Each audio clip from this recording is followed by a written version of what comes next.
Assalamualaikum warahmatullahi wabarakatuh. Perkenalkan, saya Ria Haryani, calon guru penggerak Angkatan 8 Kota Padang. Pada kesempatan ini, saya akan menguraikan koneksi antar materi berupa kesimpulan dan refleksi dari pemikiran filosofi Ki Hajar Dewantara. Pada modul 1.1,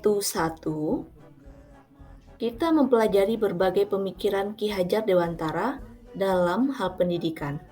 Hal yang bisa dipetik dari pemikiran-pemikiran tersebut antara lain: 1. Bagaimana sejarah pendidikan di zaman kolonial. Pendidikan zaman kolonial tahun 1922, Ki Hajar Dewantara mendirikan perguruan taman siswa sebagai awal kebangkitan pendidikan di Indonesia.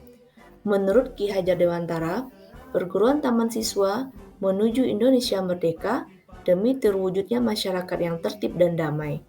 Sebelumnya, pendidikan di Indonesia yang diselenggarakan oleh pemerintah Hindia Belanda hanya boleh dipelajari oleh kasta yang tinggi seperti bangsawan, pegawai pemerintah, pedagang, sedangkan kasta rendah seperti rakyat jelata yang tidak bisa bersekolah. Namun, dengan adanya perguruan taman siswa memberi ruang kepada masyarakat dari semua kalangan untuk mengenyam pendidikan dengan mudah serta biaya yang terjangkau. Yang kedua, asas pendidikan Ki Hajar Dewantara.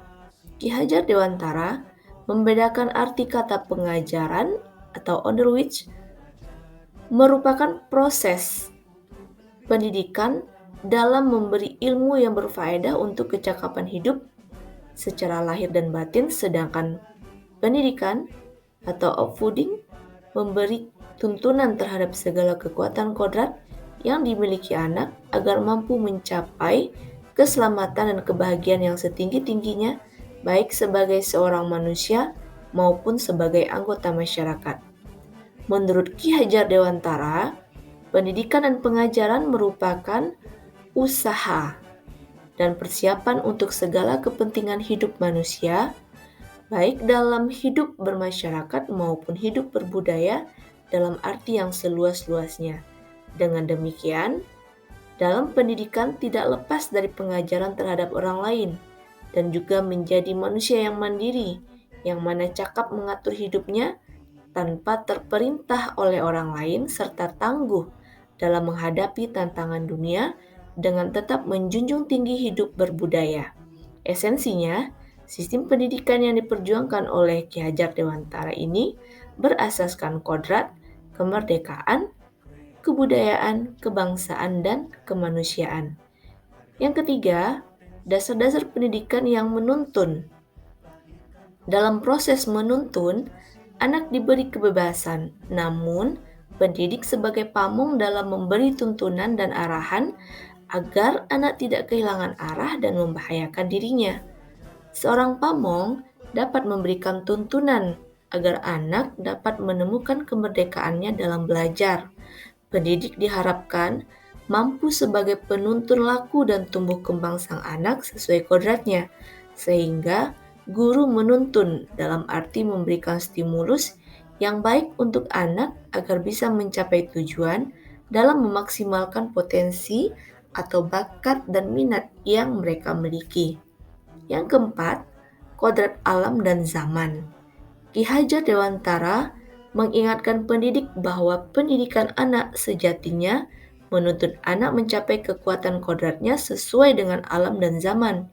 Bila melihat dari kodrat zaman, pendidikan saat ini menekankan pada kemampuan anak untuk memiliki keterampilan abad 21, sedangkan dalam memaknai kodrat alam, maka konteks lokal sosial budaya murid di Indonesia tentu memiliki karakter yang berbeda-beda dengan murid di Indonesia bagian lain, tengah, barat, ataupun timur. Dengan kata lain, generasi sekarang yang disebut juga generasi Z mampu tumbuh dengan baik namun tidak tercabut dari akar kebudayaannya.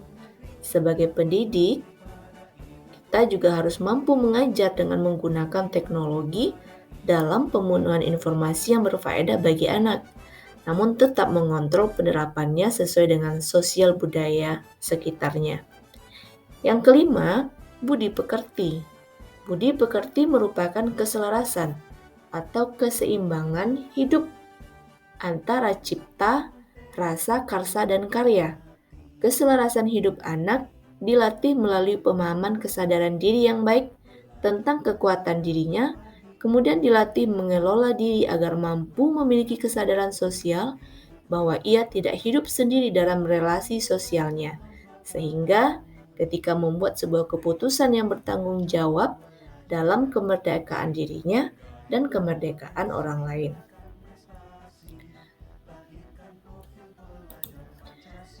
Nah, kesimpulan dan refleksi terkait modul 1.1 ini dapat dilihat dari penjelasan pertanyaan berikut.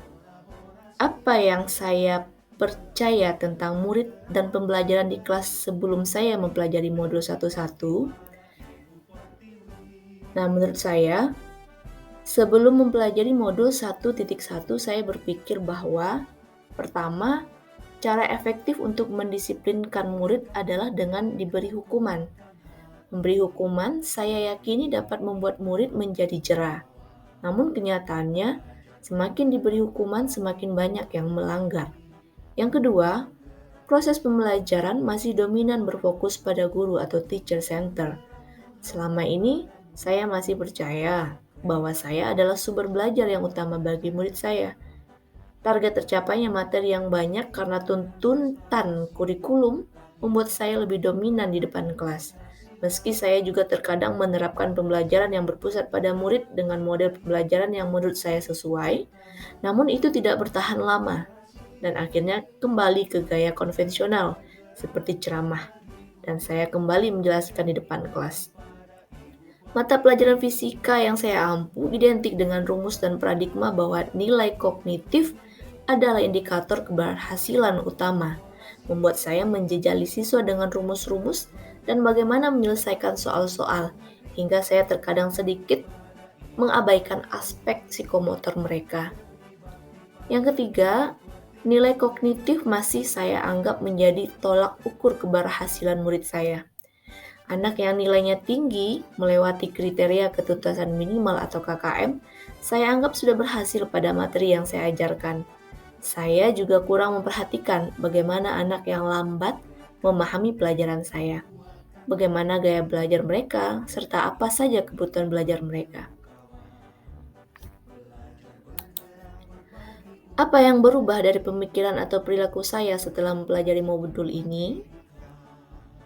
Setelah mempelajari modul ini, saya menemukan beberapa paradigma baru terkait bagaimana menjadi pendidik dan bagaimana menuntun peserta didik. Saya sadar bahwa selama ini yang saya lakukan belum sesuai dengan filosofi pemikiran Ki Hajar Dewantara. Setelah mempelajari modul ini, saya berpikir bahwa pertama, disiplin yang saya terapkan seharusnya berdampak positif bagi murid saya. Maka saya di dalam kelas menata kembali kesepakatan pembelajaran yang menghindari hukuman yang merugikan murid saya. Kedua, proses pembelajaran yang harus berpusat pada murid atau student center. Keyakinan bahwa saya adalah sumber belajar utama harus saya singkirkan. Saya bukanlah sumber belajar utama yang mereka perlukan. Ada banyak sumber belajar di sekitar mereka. Saya hanya perlu menuntun dan memfasilitasi murid dalam memilih sumber belajar yang mereka butuhkan. Saya pun harus memberi ruang yang lebih banyak untuk mereka bereksperimen, berdiskusi, dan menggali informasi terkait materi yang mereka pelajari. Namun, tetap saya mendampingi mereka agar mereka tidak mengalami miskonsepsi. Yang ketiga, harus ada asesmen di awal pembelajaran, agar semua kebutuhan belajar murid dapat terakomodir, baik minat, bakat, gaya belajar, bahkan pengetahuan awalnya. Dan ini sudah saya usulkan kepada pimpinan sekolah. Keempat, sekarang saya memahami bahwa setiap murid itu unik. Mereka memiliki karakter yang berbeda-beda, dan saya menghargai semua itu. Dalam mendesain pembelajaran, saya melakukan analisis dari hasil observasi dengan murid secara personal untuk melihat bagaimana kebutuhan belajar mereka. Dan ini saya coba terapkan dengan metode yang beragam. Yang kelima, saya berusaha menuntun murid sesuai dengan kodratnya. Dalam menuntun dan mengembangkan potensi minat dan bakat murid saya coba sesuaikan dengan kekuatan kodrat alam, karakter, minat, bakat, serta gaya belajar mereka. Dan kodrat zamannya, bahwa saat ini mereka merupakan generasi Z yang sangat dekat dengan teknologi.